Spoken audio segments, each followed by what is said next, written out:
بسم اللہ الرحمن الرحیم۔ بہلول سے کسی نے پوچھا قبرستان میں کیوں بیٹھے ہو؟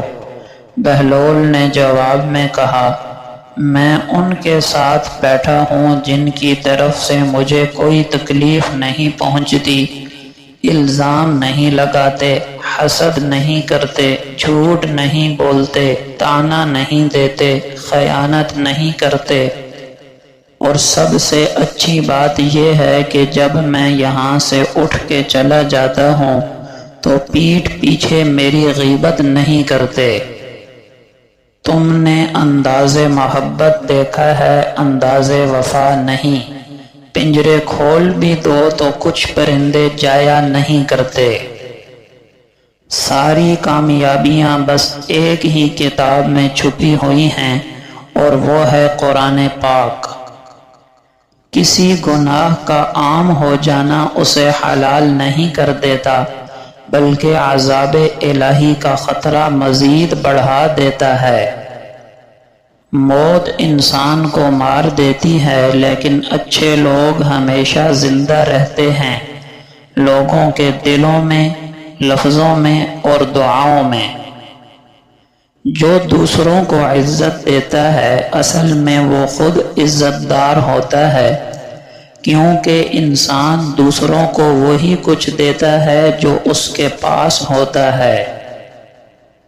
اگر انسان اپنی انگلیوں کا استعمال اپنی ہی غلطیوں کو گننے کے لیے کرے تو دوسروں پر انگلی اٹھانے کا وقت ہی نہ ملے۔ تمہاری تنہائی تمہیں جس طرف مائل کرتی ہے بس وہی تمہارے اندر کی حقیقت ہے۔ گناہ کے دوران موت کا نہ آنا اور گناہ کے بعد توبہ کی مہلت کا مل جانا بھی اللہ پاک کا بہت بڑا احسان ہے۔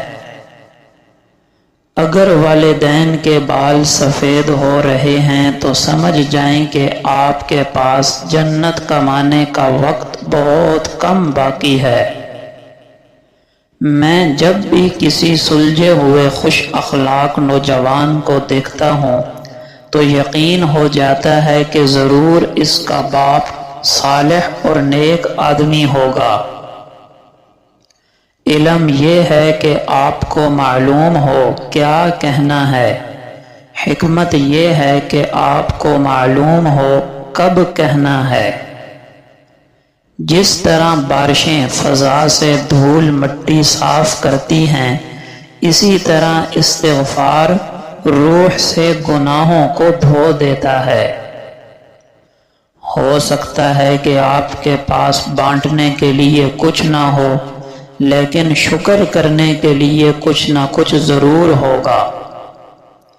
زندگی یوں ہی نہیں گزرتی، رویوں میں لچک اور دلوں میں گنجائش رکھنی پڑتی ہے۔ زبان تو صرف الفاظ کہتی ہے، سچ تو لہجہ بتاتا ہے۔ ہمیں کسی کا اتنا بھی عادی نہیں ہونا چاہیے، اتنا بھی مانوس نہیں ہونا چاہیے کہ اگر اس سے جدا ہونا پڑے تو اذیت کی زنجیریں ہمارے گرد گھیرا تنگ کر دیں۔ جانتے ہو یہ جو مانوسیت ہوتی ہے یہ ایک نشہ ہے، اور نشہ تو جان لیوا ہوتا ہے، چاہے نشہ انسانوں کا ہو یا کسی بھی چیز کا ہو، اندر تک انسان کو بنجر کر جاتا ہے۔ گھر کبھی تنگ نہیں ہوتے، دل تنگ ہو جاتے ہیں، اور ایک ہی گھر میں رہتے ہوئے لوگ اجنبیوں کی طرح رہتے ہیں۔ بات صرف احساس کی ہوتی ہے، دلوں میں ایک دوسرے کا احساس پیدا کریں۔ ہر بات میں اللہ کا ذکر کرو گے تو ہر کام میں اللہ کو اپنے ساتھ پاؤ گے۔ اپنے حال پر مطمئن رہیں، موازنہ سکون چھین لیتا ہے۔ جانتے ہو بدترین قحط کیا ہے؟ بدترین قحط احساس کا قحط ہے۔ اس شخص کو کوئی نہیں بدل سکتا جسے اپنے اندر کوئی غلطی نظر ہی نہ آتی ہو۔ جب اولاد دنیا کی دولت سے امیر بن جائے تو ماں باپ ڈر ڈر کے بات کرتے ہیں کہ کہیں اولاد ناراض نہ ہو جائے، لیکن جب اولاد ایمان کی دولت سے امیر بن جائے تو وہ ڈر ڈر کر بات کرتے ہیں کہ کہیں ماں باپ ناراض نہ ہو جائیں۔ تم ایسے شخص کی کمائی سے کیسے حسد کر سکتے ہو کہ جس کی مشقت میں تمہارے پسینے کا ایک قطرہ بھی شامل نہیں؟ اور پھر ایسے شخص سے تم کیسے حسد کر سکتے ہو کہ جس کو اس کے رب نے آزمائش کے طور پر یا انعام کے طور پر اپنی نعمتوں سے نوازا ہو؟ اور پھر ایسے شخص کی کمائی سے تم کیسے حسد کر سکتے ہو کہ جس کے نصیب میں تم شریک نہیں، نہ اسے تمہارے نصیب سے کچھ چھین کر دیا گیا؟ ہماری آج تک کی تحقیق اور تجربے سے یہ بات ثابت ہوئی ہے کہ حسد ایک ایسی بیماری ہے جو انسان کو نکما اور ناکارہ بنا دیتی ہے، اور انسان اس سے بھی محروم ہو جاتا ہے جو اس کے نصیب میں لکھا ہوتا ہے۔ اس لیے کسی کو بھی حسد کی نظر بھر کے دیکھنے سے پہلے اچھی طرح سوچ لیں کہ اس کے پاس جو ہے کیا تم اس میں شریک ہو یا اس کے حقدار ہو؟ اگر نہیں تو اسے دعا دو، کہو ماشاءاللہ، پھر دیکھو کیسے تمہارے نصیب کے دروازے کھلتے ہیں۔ منافق کی دشمنی اور کم ظرف کی دوستی سے ہمیشہ پناہ مانگنی چاہیے۔ یہ آستین کے وہ سانپ ہوتے ہیں جو کہیں بھی ڈس لیتے ہیں۔ جسے تمہاری اچھی بری عادت کی پرواہ نہیں وہ دشمن ہیں، جو تمہاری اصلاح کی فکر کرتا ہے وہی تمہارا سچا دوست ہے۔ زندگی اگر تلخ نہ ہوتی تو اپنی قوت برداشت کا بھی پتہ نہ چلتا۔ ہم دوسروں کی اچھی زندگی دیکھ کر ویسی ہی زندگی گزارنا چاہتے ہیں۔ ہمیں جو میسر ہے ہم کبھی اس پر راضی نہیں ہوتے۔ ہم نے کبھی ہم بن کر جینا سیکھا ہی نہیں۔ اگر زندگی میں خوش رہنا ہے تو اللہ پاک کی دی گئی نعمتوں میں خوش رہنا سیکھو۔ دوسروں کو کاپی کرو گے تو اپنی پہچان بھی کھو دو گے۔ کم ظرف اور نیچ لوگ جب کسی کے معیار تک پہنچ نہیں پاتے تو اس پر بھونکنا شروع کر دیتے ہیں۔ کسی بھی انسان کے ظرف کا پتہ کسی تعلق میں رہنے کے دوران نہیں بلکہ اس تعلق کے ختم ہونے کے بعد پتہ چلتا ہے۔ سب سے بدصورت کام جو آپ کر سکتے ہیں وہ کسی کے ماضی کو سامنے لانا ہے جب کہ وہ بدل چکا ہو۔ فکر کی بات یہ نہیں کہ آپ نے پورے دن میں کم کھایا یا کم کمایا یا آپ کے پاس وسائل نہیں ہیں۔ فکر کی بات تو یہ ہے کہ آپ پر سورج طلوع ہو کر غروب ہو جائے اور آپ اللہ کے آگے سجدہ ریز نہ ہو سکو۔ فکر تو یہ ہے کہ آپ پر دن تمام ہو جائے اور آپ قرآن کو کھول کر پڑھ نہ سکو۔ فکر کی بات تو یہ ہے کہ آپ پر صبح سے شام ہو جائے اور آپ کی زبان استغفار سے محروم ہو۔ یقین مانیے جنہیں یہ فکریں لگتی ہیں وہ پھر دنیا کی ہر فکر سے آزاد ہو جایا کرتے ہیں۔ چند ارشادات باری تعالی سنیے۔ لوگوں، احکام الہی کو ہنسی کھیل نہ سمجھو، اور اللہ نے تم پر جو احسان کیے ہیں ان کو یاد کرو۔ اس کا یہ احسان بھی نہ بھولو کہ اس نے تم پر کتاب اور عقل کی باتیں اتاری ہیں، اور منظور یہ ہے کہ تمہیں ان حکموں یا کتاب کے ذریعے نصیحت کرے، اور اللہ کی نافرمانی سے ڈرتے رہو کہ اللہ تعالی سب کچھ جانتا ہے۔ لوگو، میں وہ اللہ ہوں جس کے سوا کوئی معبود نہیں، جس نے میری قضا کو تسلیم کیا اور میری بلا پر صبر کیا اور میری نعمتوں پر شکر کیا۔ میں اس کو اپنے پاس صدیق لکھتا ہوں، اور جس نے میری قضا کو تسلیم نہ کیا اور میری بلا پر صبر نہ کیا اور میری نعمتوں پر شکر نہ کیا، بس چاہیے کہ میرے سوا کوئی اور رب تلاش کرے۔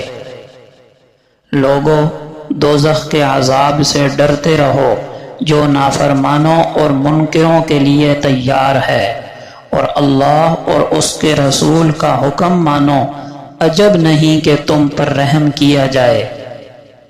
مسلمانوں، ہماری یاد میں لگے رہو تاکہ ہمارے ہاں تمہارا ذکر خیر ہوتا رہے۔ ہمارا شکر ادا کرو، ناشکری نہ کرو۔ جنہوں نے ہماری راہ میں کوشش کی ہم ان کو اپنا رستہ بتائیں گے۔ جس شخص کو میرا ذکر سوال کرنے سے روک لے، میں اس کو سوال کرنے والوں سے زیادہ دیتا ہوں۔ اگر اللہ تعالیٰ تجھ کو کسی قسم کی تکلیف پہنچانی چاہے تو اس کے سوا کوئی اس تکلیف کو دور کرنے والا نہیں، اور اگر تجھ کو کسی قسم کا فائدہ پہنچائے تو وہ ہر چیز پر قادر ہے۔ شاید کہ تم برا مانو کسی شے کو حالانکہ وہ تمہارے لیے اچھی ہو، اور شاید کہ تم محبت کرو کسی چیز سے حالانکہ وہ تمہارے لیے مضر ہو، اور اللہ جانتا ہے اور تم نہیں جانتے۔ تحقیق آنکھیں اندھی نہیں بلکہ وہ دل جو سینے میں ہیں وہ اندھے ہیں۔ چند ارشادات نبویہ۔ تم اپنے بھائی کی مدد کرو، خواہ وہ ظالم ہو یا مظلوم۔ مظلوم کی مدد ظالم سے چھڑانا، اور ظالم کی مدد ظلم سے اسے باز رکھنا ہے۔ جس کو مسلمان کا غم نہ ہو وہ میری امت میں سے نہیں۔ اللہ کے نزدیک اس سے زیادہ کوئی نیکی نہیں کہ تو کسی مسلمان بھائی کا دل خوش کر دے۔ شرک کے بعد بدترین گناہ خلق خدا کی ایذا رسانی یعنی اسے تکلیف پہنچانا ہے، اور ایمان کے بعد افضل تر نیکی خلق خدا کو آرام دینا ہے۔ جو شخص سلام سے پہلے بات کرے اس کا جواب مت دو جب تک کہ پہلے سلام نہ کر لے۔ جب دو بھائی مصافحہ کرتے ہیں تو ان میں 70 رحمتیں تقسیم کی جاتی ہیں۔ 69 رحمتیں اس کو ملتی ہیں جو ان دونوں میں زیادہ خندہ رو کشادہ پیشانی ہوتا ہے، اور ایک رحمت دوسرے کو۔ پڑوسیوں کا حق صرف یہی نہیں کہ ان کو ستائے نہیں بلکہ ان کے ساتھ احسان کرنا بھی ضروری ہے۔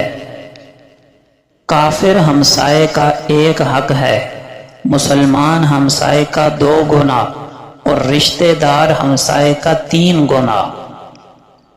جو اللہ اور قیامت پر ایمان رکھتا ہے اسے کہہ دو کہ پڑوسی کی تکریم کرے۔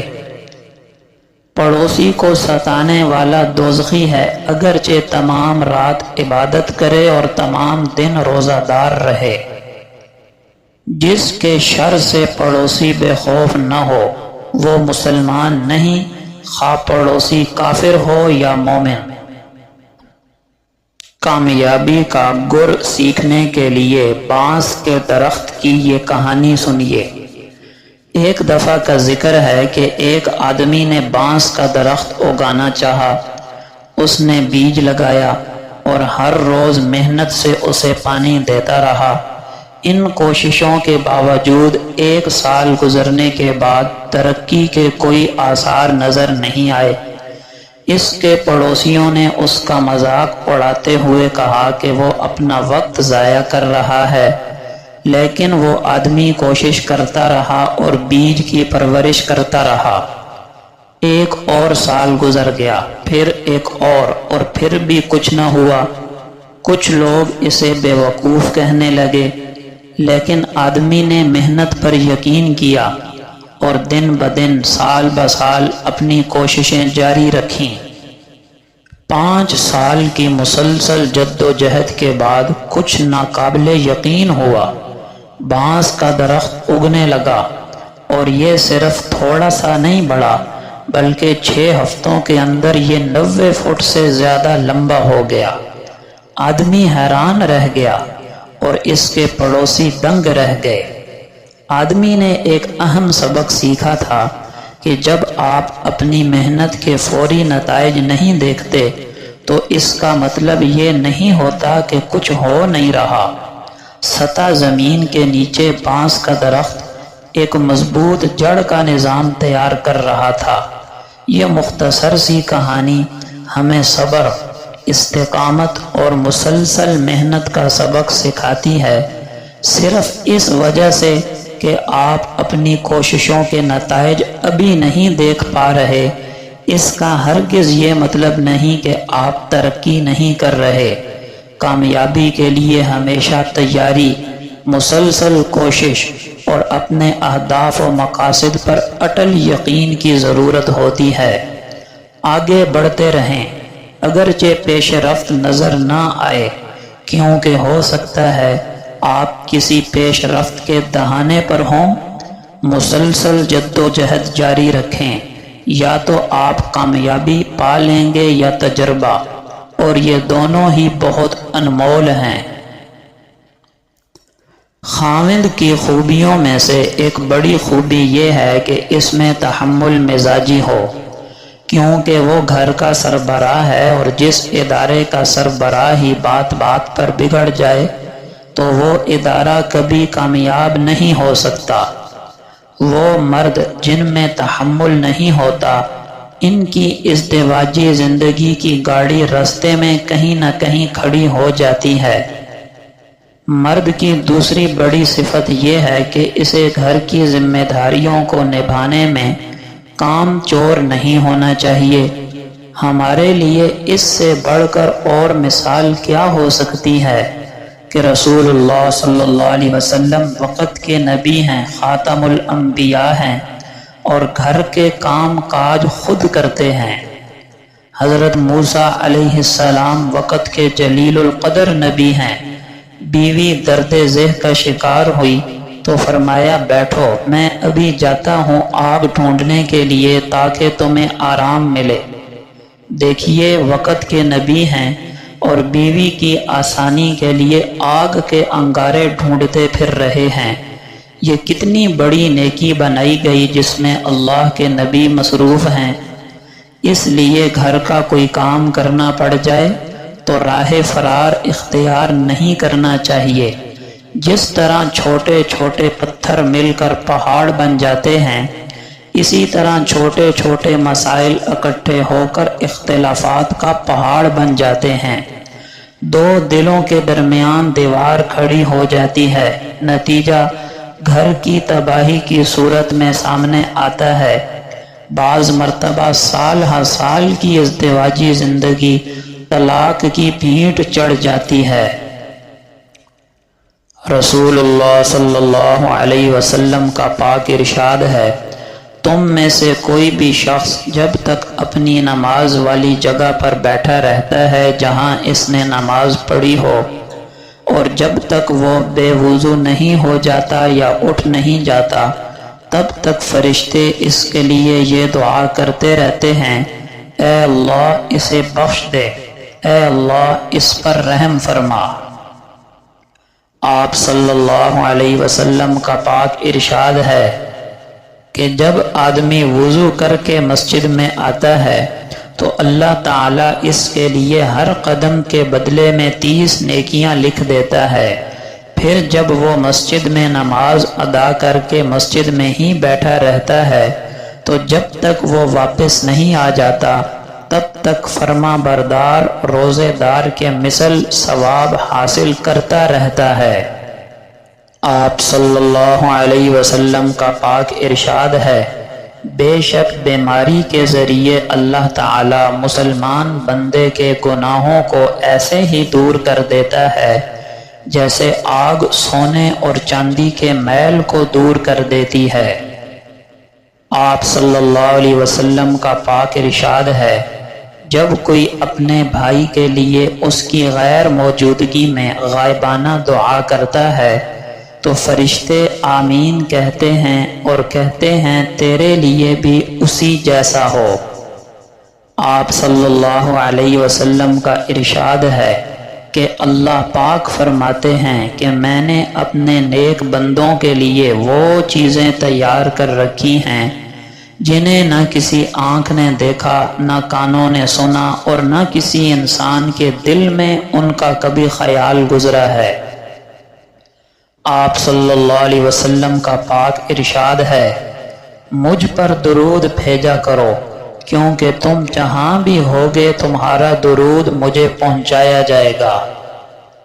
آپ صلی اللہ علیہ وسلم کا پاک ارشاد ہے وہ شخص ہم میں سے نہیں جو کسی عورت کو اس کے شوہر کے خلاف ابھارے یا غلام کو اس کے مالک کے خلاف کر دے۔ آپ صلی اللہ علیہ وسلم نے حضرت ابو درداء رضی اللہ عنہ کو وصیت فرمائی کہ تم اللہ تعالیٰ کے ساتھ کسی کو شریک مت کرنا، اگرچہ تم ٹکڑے ٹکڑے کر دیے جاؤ اور جلا دیے جاؤ، اور فرض نماز کو جان بوجھ کر مت چھوڑنا، کیونکہ جس نے جان بوجھ کر اسے چھوڑا تو اس پر سے اللہ کی پناہ اٹھ گئی۔ اور تم شراب مت پینا کیونکہ شراب تمام برائیوں کی کنجی ہے۔ آپ صلی اللہ علیہ وسلم کا پاک ارشاد ہے کوئی دن ایسا نہیں جاتا کہ جب بندے صبح کو اٹھتے ہیں تو دو فرشتے آسمان سے نہ اترتے ہوں۔ ایک فرشتہ تو یہ کہتا ہے کہ اے اللہ خرچ کرنے والے کو بہتر بدل عطا فرما، اور دوسرا التجا کرتا ہے کہ اے اللہ جو خرچ نہ کرے اس کے مال کو تلف فرما۔ آپ صلی اللہ علیہ وسلم کا پاک ارشاد ہے جس نے قبلے کی جانب تھوکا تو اس کا تھوک قیامت کے دن اس کی دونوں آنکھوں کے درمیان لگا ہوا آئے گا۔ آپ صلی اللہ علیہ وسلم کا پاک ارشاد ہے جو تمہارے ساتھ بھلائی کرے تم اس کا بدلہ دو، اگر تم بدلہ دینے کے لیے کچھ نہ پاؤ تو اس کے حق میں اس وقت تک دعا کرتے رہو جب تک کہ تم یہ نہ سمجھ لو کہ تم اسے بدلہ دے چکے ہو۔ آپ صلی اللہ علیہ وسلم نے فرمایا سنو، بہت زیادہ بحث و تکرار کرنے والے اور جھگڑنے والے ہلاک ہو گئے۔ آپ صلی اللہ علیہ وسلم کا پاک ارشاد ہے آدمی کا اپنی زندگی میں جب تندرست ہو 1 درم خیرات کر دینا اس سے بہتر ہے کہ مرتے وقت 100 درم خیرات کرے۔ آپ صلی اللہ علیہ وسلم نے فرمایا تم صبح اور شام کو 3 مرتبہ سورہ اخلاص، سورہ فلق اور سورہ ناس پڑھو، یہ تمہیں ہر چیز سے کافی ہو جائیں گی۔ آپ صلی اللہ علیہ وسلم نے فرمایا اللہ کی قسم اگر تیری رہنمائی سے اللہ تعالیٰ ایک آدمی کو بھی ہدایت دے دے تو یہ تیرے لیے سرخ اونٹ سے بہتر ہے۔ عرب میں سرخ اونٹ بہت قیمتی اور عزیز مال سمجھا جاتا تھا۔ آپ صلی اللہ علیہ وسلم نے فرمایا میرے لیے ضعیف اور کمزور لوگوں کو ڈھونڈو کیونکہ تم اپنے کمزوروں کی وجہ سے مدد کیے جاتے ہو اور رزق دیے جاتے ہو۔ آپ صلی اللہ علیہ وسلم کا پاک ارشاد ہے جس سے مشورہ طلب کیا جائے اسے امانت دار ہونا چاہیے۔ آپ صلی اللہ علیہ وسلم نے فرمایا جب 2 مسلمان آپس میں ملتے ہیں اور دونوں ایک دوسرے سے مصافحہ کرتے ہیں تو ان دونوں کے ایک دوسرے سے علیحدہ ہونے سے پہلے ہی ان کی مغفرت ہو جاتی ہے۔